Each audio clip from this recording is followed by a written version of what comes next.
শুভেচ্ছা সকলকে, কাছে দূরে, দেশ এবং দেশের বাইরে যারা যুক্ত আছেন বা এ অনুষ্ঠান দেখছেন, সবাইকে সালাম, শুভেচ্ছা, অভিনন্দন এবং ভালোবাসা। মাঠে এখন কি কি ফসল দেখে নেই। পিছনে কপি, আমরা যে কপি, ফুলকপি এবং পাতাকপি আমরা সবজি হিসাবে খেয়ে থাকি, সেই ফুলকপি এবং পাতাকপি কিভাবে চাষ করা হয় সেটাই আজকে দেখব এবং আপনাদেরকে দেখাবো। দেখতে থাকুন। ফুলকপি এবং পাতাকপির চাষ মাঠে চাষ করা হয়েছে। এটা ফুলকপি, এই যে মাঠে এইভাবে পাতার ফাঁকে কপি কি সুন্দরভাবে হয়ে আছে, আর সবুজ পাতা, মাঝখানে ফুল ফুটে আছে, সারা ভুঁইটাই ফুলকপি। বিভিন্ন রকম মাঠে এখন ফসল, পাশেই ভুট্টা ক্ষেত, আর এর পাশেই যে গাছটি দেখা যাচ্ছে, এই গাছটি হচ্ছে সরিষা গাছ। আর কি সুন্দর করে ভুট্টা লাগানো হয়েছে। এই ভুট্টাগুলো বড় হবে। মাঝে মাঝে দেখতে পাচ্ছি আরেকটি ফুলকপি। এটা ফুলকপির ক্ষেত, মাঠকে মাঠ, চারিদিকে দিগন্ত বিস্তৃত, শুধু ফসলের মাঠ আর ফসলের মাঠ। দেখতে দেখতে এগিয়ে যাচ্ছি। খুবই সুন্দর। গ্রামে চাষিরা এইভাবেই ফসল ফলায়, হাড় ভাঙা পরিশ্রম করে তারা তৈরি করে এই সোনার ফসল।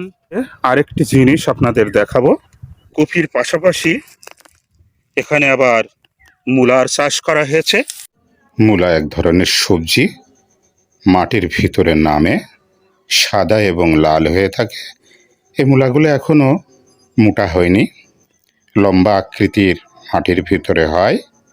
আর মূলার পাশাপাশি পাশেই কপি দুই ধরনের হয়ে থাকে, একটি হচ্ছে ফুলকপি, আরেকটি হচ্ছে পাতাকপি। সবজি হিসাবে ব্যবহৃত হয় দুটি কপি। এই পাতাকপি দেখতে অনেকটা ফুটবল আকৃতির মতো গোল।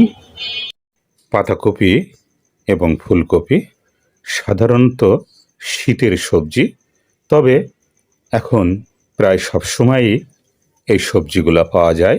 শীতকালে আরও নানা রকম সবজি হয়ে থাকে, যেমন শিম, গাজর, মূলা, পালং শাক, উচ্ছে, বরবটি, বেগুন, ব্রোকলি, মটরশুঁটি, ওলকপি, আরও অনেক রকম সবজি।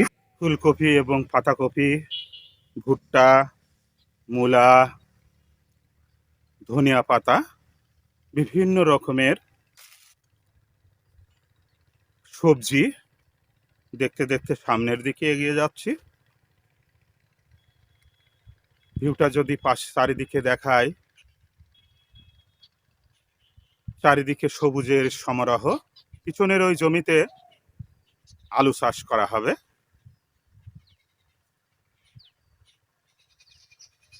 দৃশ্যটি খুবই চমৎকার এবং মনোমুগ্ধকর।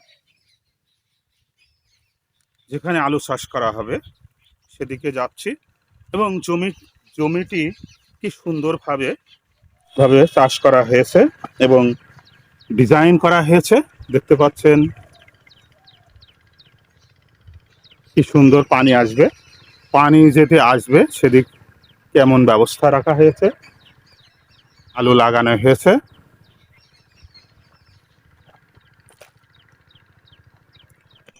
কি সুন্দর ফসলের মাঠ, খুবই সুন্দর। প্রিয় বন্ধুরা, সবাই ভালো থাকুন, সুস্থ থাকুন। আবারও যে কোনো দিন, যে কোনো সময় দেখা হবে, কথা হবে। সবার জন্য শুভকামনা।